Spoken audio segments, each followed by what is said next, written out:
Good evening, ladies and gentlemen. Welcome to the... Well, wait. Nope. False start.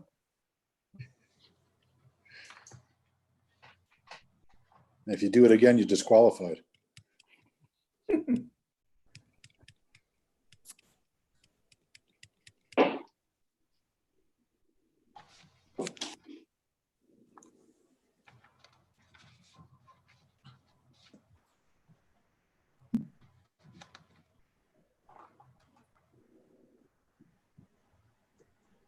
Okay, you're all set. I pass it back to you, Michael.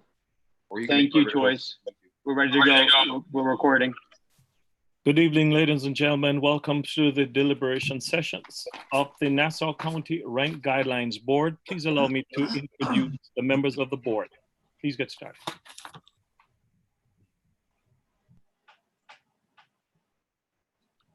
Janetta Alexander.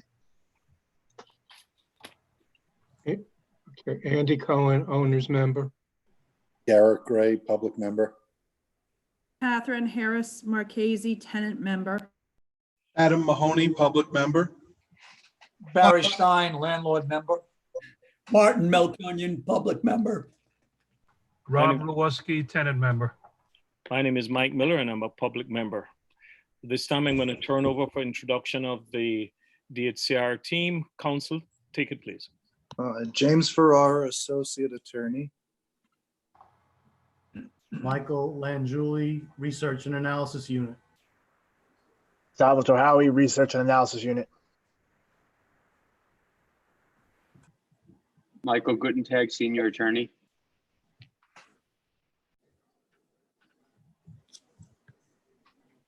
Thank you very much. You do have something you have to read into the minutes, correct, James? Yes, this is James Ferrara. In response to the governor's directive to take every effort to keep New Yorkers safe and mitigate the spread of COVID-19, and pursuant to Executive Order 202-1, which allows for the suspension of the Open Public Meetings Law, the Nassau County Rent Guidelines Board will be conducting public hearings to determine rent adjustments, if any, for leases commencing on October 1st, 2020 through September 30th, 2021 via teleconference. Please note that the hearings will later be transcribed and the public will have the ability to view the transcript, which will be posted on DHCR's website for the Office of Rent Administration under the public hearings section. Thank you very much. Ladies and gentlemen, this meeting is about to get started. Members of the board, have you had a chance to review the minutes for the last meeting? Yes. Yes. Do you have a motion to accept? Motion to accept Adam Mahoney. Second. Second, Janetta Alexander. All in favor? Aye. Aye. Any opposed?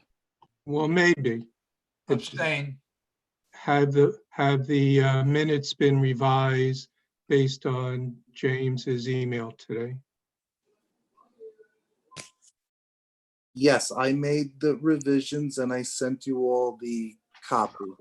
Oh, So I didn't notice. I assume the vote is based on those revised minutes. Yes. In that case, I vote yes. Okay. Thank you very much, carries. All right, ladies and gentlemen, as you know, there's no public comment at this meeting, so we're going to go right ahead. Who'd like to start? I always have comments if I could start or I could go some. No, you can go right ahead, Andy. I can, okay. I have a few things to say. I'll try to cut through it as quick as I can. The reference is made to Mr. McKee's written testimony. Although he did say that the economic hit from COVID-19 hit both tenants and landlords, I did find much of his written testimony was opinion without much proof offered. Most of the landlords that I know are small businesses, and is widely known that small businesses are suffering as they are collecting a reduced rent due to COVID-19, still must pay their bills, and it's not easy to get mortgage for forbearance. In addition, landlords under the CARES Act can't get the payroll protection program, which is a forgivable loan. They can get the economic injury disaster grant, but that's only up to $1,000 per employee with a maximum of $10,000. Many landlords have few, if any, employees. I know some landlords have no employees, so they can't get anything. However, they can get a repayable economic injury disaster loan that is payable, that is repayable. Also, I heard a couple of times many renters don't qualify for unemployment benefits. Perhaps later someone could explain why this is so if they were employees. Now, if they were getting other government benefits, that shouldn't change. So you would think they would be in the same position. Those collecting unemployment could be getting more than the salary with the additional $600 a month through July 31st. That may or may not be extended. You never could tell with our government. Contrary to Mr. Key's assertion, interest is definitely an expense and not a capital expense as he indicates. However, payments for principal, I would agree, is not an expense, but it's a reduction of cash flow. When you spend the money for your principal, you're reducing your cash flow. And with respect to depreciation, any company that has any fixed asset, property, plant, or equipment has depreciation. It's a proper accounting principle. Every small company, every public company has it, as long as they have property, plant, and equipment on their books. I also heard testimony from others how the landlords were able to remove apartments from regulation with the tone that it was done in a nefarious way. However, to my knowledge, since I've been on the board, I'm not aware of any landlords who were fined or indicted for following the law.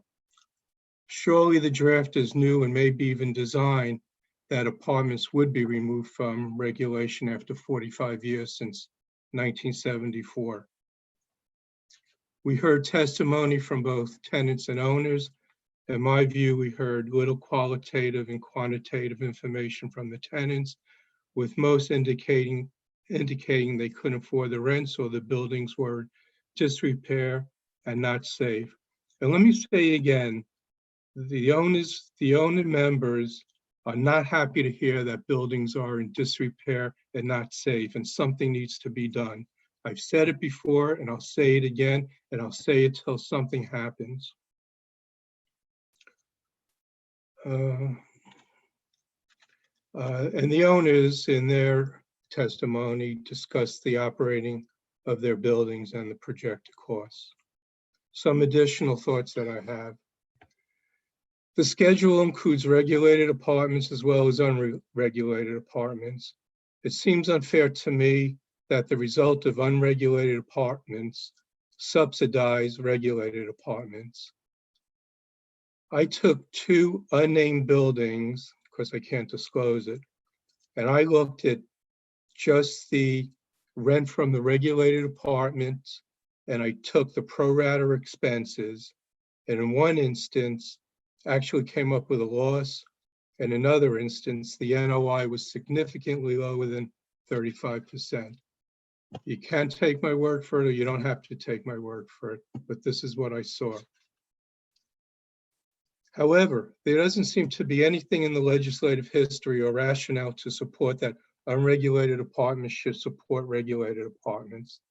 The NOI has been running about 35%, which I want to highlight includes income from unregulated apartments supporting the regulated apartments. Beyond the NOI, owners make interest payments and depreciation, what I said before. In fact, if you look at the schedule, the total cost-income ratio to the net income after interest and depreciation for the last 7 years ran from 9 to 12%. This doesn't even include principal payments on mortgage loans that reduce cash flow. To put this into perspective, if a building has 50 apartments with an average rent of $1,800, the net income is between $8,000 and $11,000. And the calculation is 50 times 1,800, which is 90,000, either times 9% or 12%.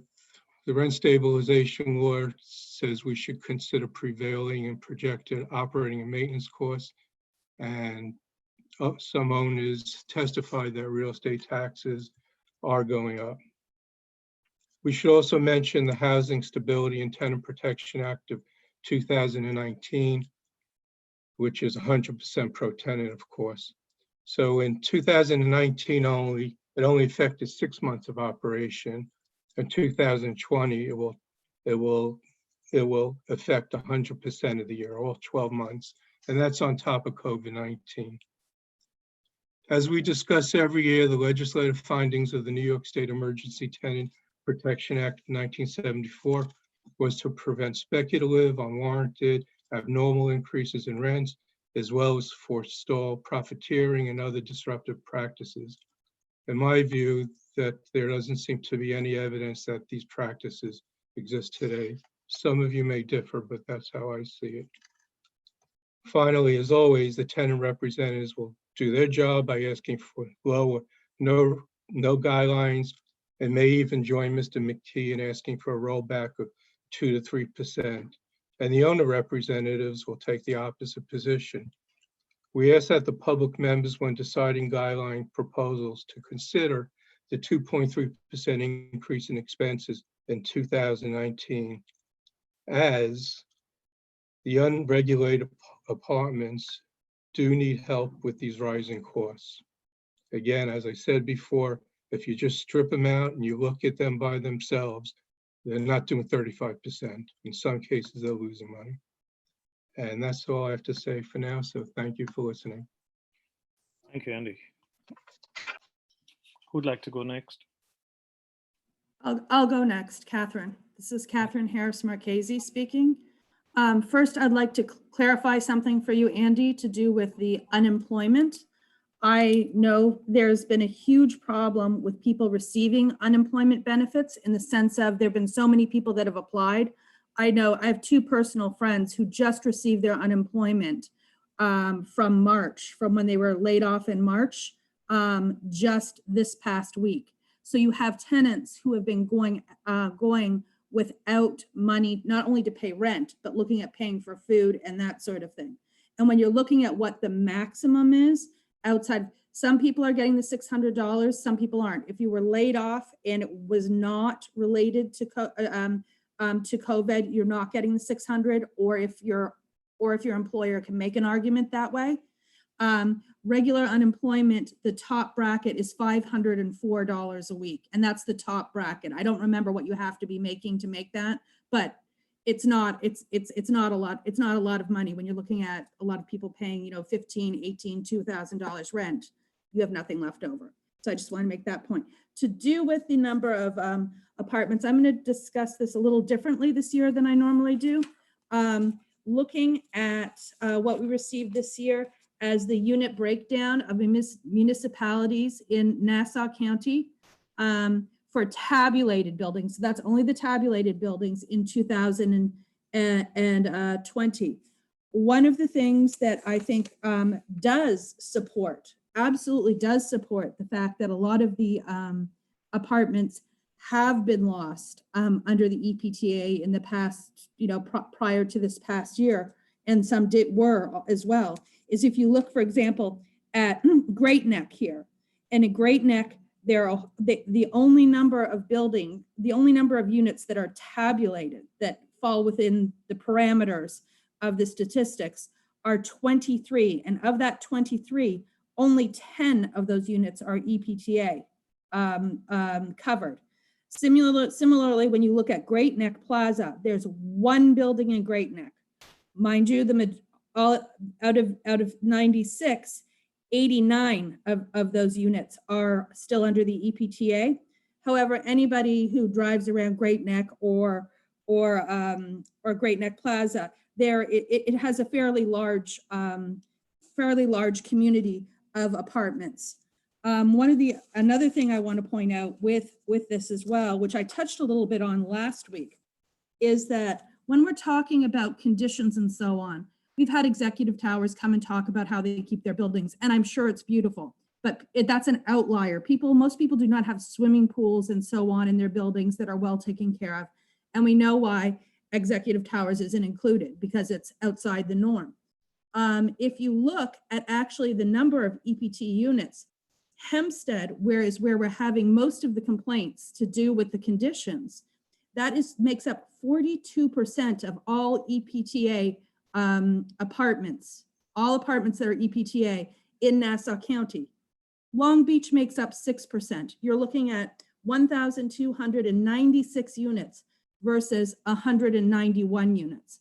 And one of the things I really want to point out with this, and it slaps in the face, is that then you go down to Freeport and you're looking at, it's the next biggest number of EPTA apartments, which is 742. Then we get to Floral Park, they're 25. Rockville Center, 418. Mineola, 169 that are left under the EPTA. There's a certain definitely a bit of racial equity that really slaps in the face with this, considering the areas which are our community of color, which are hit hardest by COVID. And this is particularly true of single moms and low income earners, are the ones who are living in the areas with the most EPTA apartments, yet the most apartments that are not kept up and so on. I have personally, and you don't have to take my word for it, you can go do it yourself. I've run through most of the apartments in Hempstead, the different apartment buildings, to have a look based on what a lot of the concerns with the board were, and also with me getting complaints from tenants in my business life. And I think that when we're looking at guidelines, we have to consider also, are we going to do, there has to be a balance. It can't be what the 6% and leave and tell the other 42 too bad. So that's one of my points. Another thing I wanted to talk about just quickly, and this will be my last point, I promise, it has to do with the fair market values for HUD. And the fair market and values include gas and electricity and water. It's considered essential units. For Nassau, Suffolk County for 2020, where we are right now, a studio is at 1,298. A one bedroom is 1,624. A 2-bedroom is 1,992. A 3-bedroom is 2,563, and a 4-bedroom is 2,858. So that's what I have to say for the moment. Thank you. Thank you, Catherine. Who wants to go next?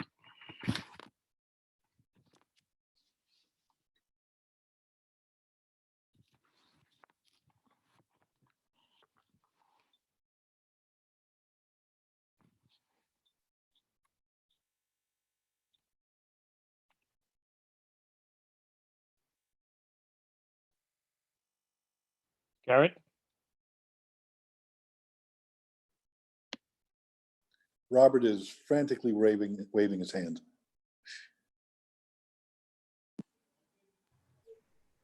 Yes? Okay. Many apartments have been lost to ETPA. Many of the remaining people are seniors in Long Beach, I know. As Michael Schneer noted, that in talking to tenants in his building, many are seniors and are paying $1,700 and more for rent. Many worked part-time to supplement their income so they could afford to buy food, buy medicines, etc. Because of COVID-19 and being high, they cannot work. And for some, the job is gone, maybe never to return. A lot of them work for small businesses in town. And they would be ineligible for unemployment benefits as part-time workers, and some of them probably working off the books too. Just wanted to mention that in regards to Andy's.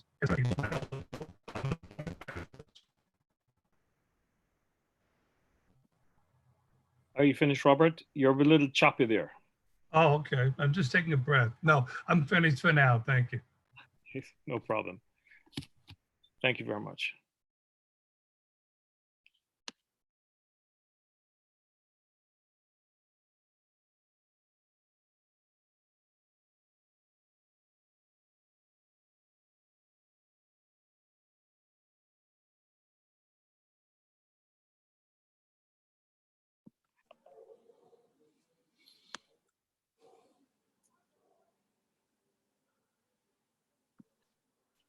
Marty, do you have anything to say, sir?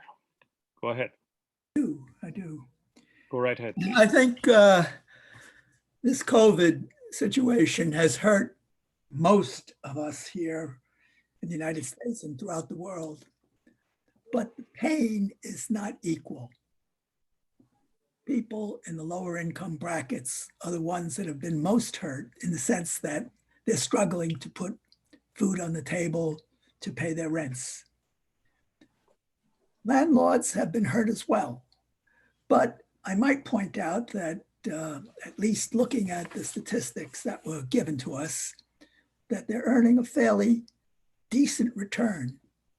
Net operating income is above 35%, the second highest in the past 20 years.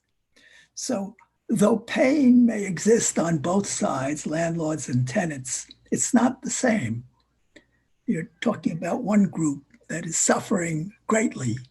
And if there are further increases in rents, it will only exacerbate the situation. So I would argue that this is a point in time when we need to take a deep breath, hold back, and try and stabilize the situation without any increases at this point. Thank you.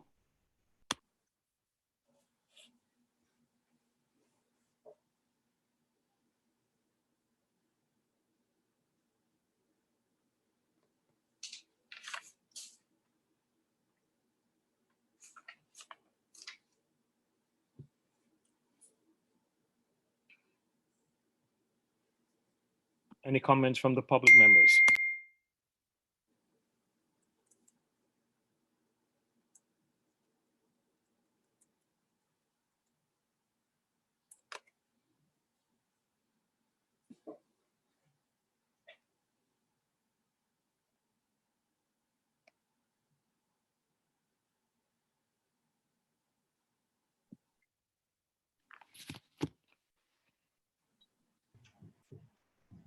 Michael, this is Adam. Go ahead, Adam. So under normal circumstances, we look at, and being a public member, we try to weigh all of the testimony from the landlords, all the testimony from tenants, any information that's provided to us from the DHCR team, income and expense report, other information.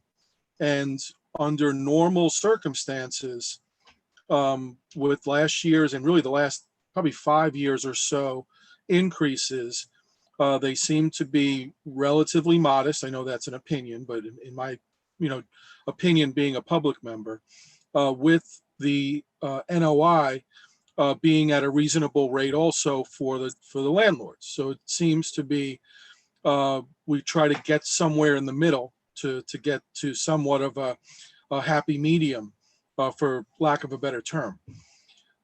This year is very different. As Martin said, we're in a world crisis. And I think that, from the public member perspective, we need to take that into consideration. I don't know exactly what the proposals will be on either side, but I definitely, we are in uncharted territory when it comes to what's going on, not only on Long Island and Nassau County, but all throughout the country and obviously all throughout the world. Thank you, Adam. And I'll certainly agree with that. We are in uncharted territory where Catherine said, well, that not everybody's getting unemployment.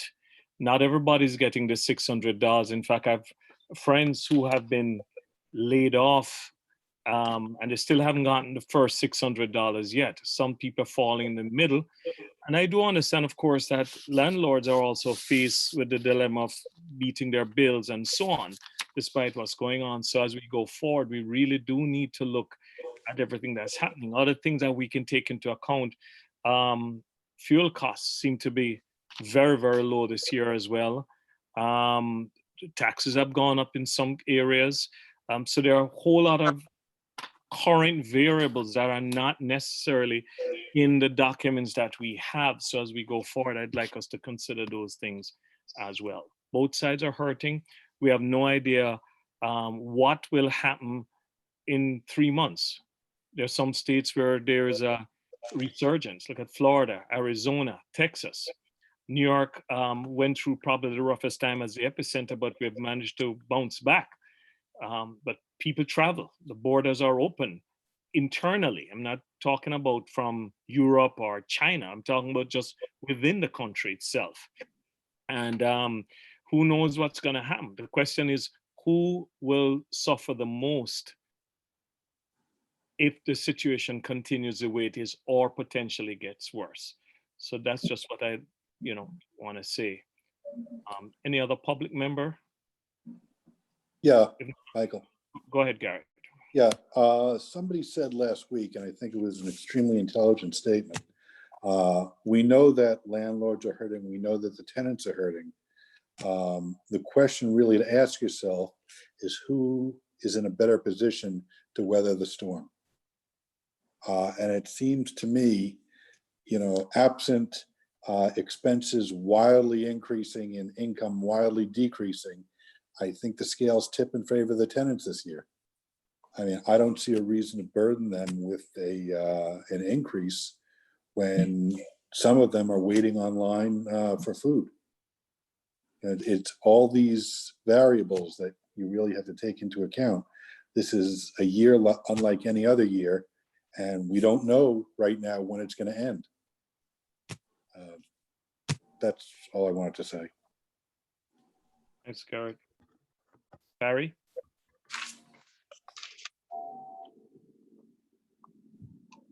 Times, particularly with the tenants losing their jobs, but equally troubling are the landlords, and particularly the smaller landlords. And I'm really speaking as a landlord rep on behalf of the smaller landlords, where losing value in their major asset. I don't know if anyone could experience losing value in an asset that might be their retirement, or their life savings could be diminished when they're planning on their particular retirement. So it's equally troubling. I don't think no side is untouched. And so I emphasize the word is balance. And that's all I have to say. Thank you, Barry. Who have I not heard from yet? I think Janetta. Can everyone hear me? What keeps resonating in my mind is how long this is all going to last. So I think this year we need to definitely spend time in considering a 1-year lease versus a 2-year lease. So those are things, that's what's resonating in my head. The big question mark of how long this is going to last. I think we need to really take special care in looking at a 1-year renewal versus a 2nd-year renewal. Point taken.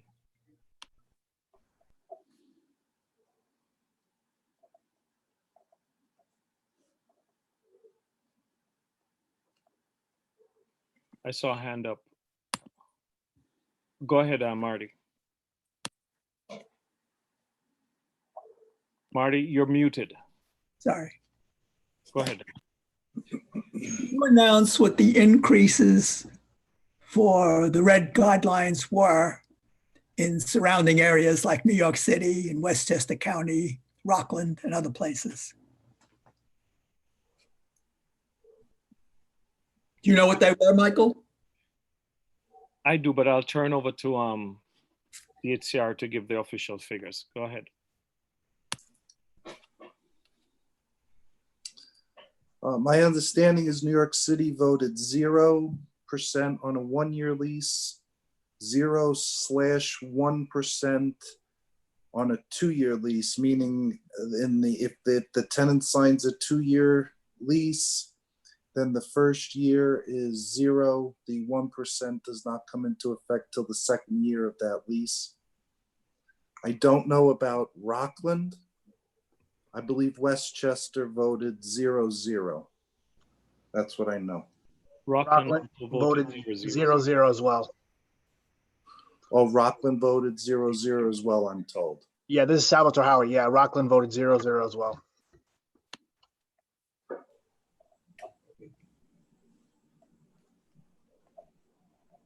Go ahead, Robert. Robert, you muted.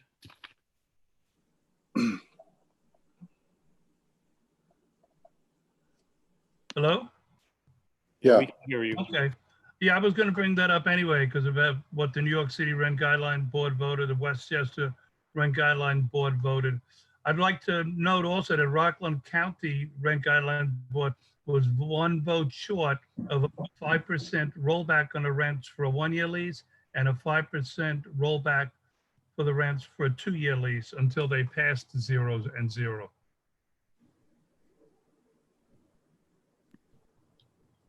That's correct.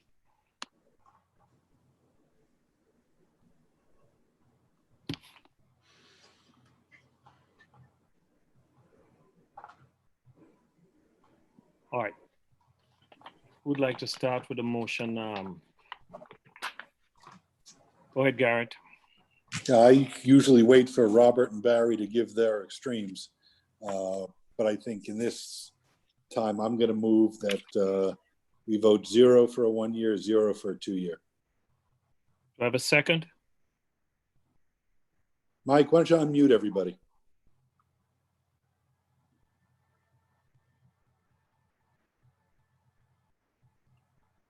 I'm Okay, unmuting Garrett. everybody right now.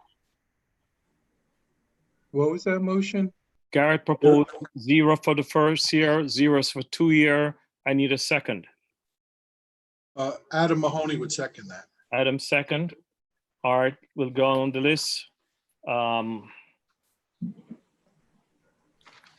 ahead. Janetta? Janetta, aye. I'm sorry, 4. I'm for that 0-0. motion. I'm Janetta, is sorry. that what you're saying, Janetta? Correct. Okay, please just state it for the record. Go ahead. Janetta Alexander, tenant member, I'm for the motion.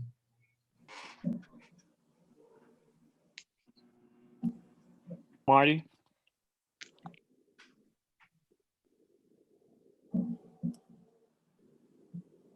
Marty? Martin Melkonian, I'm for the motion. 0-0. Catherine? I'm for the motion 0-0. Catherine Harris Marchese, tenant member. Okay, the majority has it. 0-0, it will be.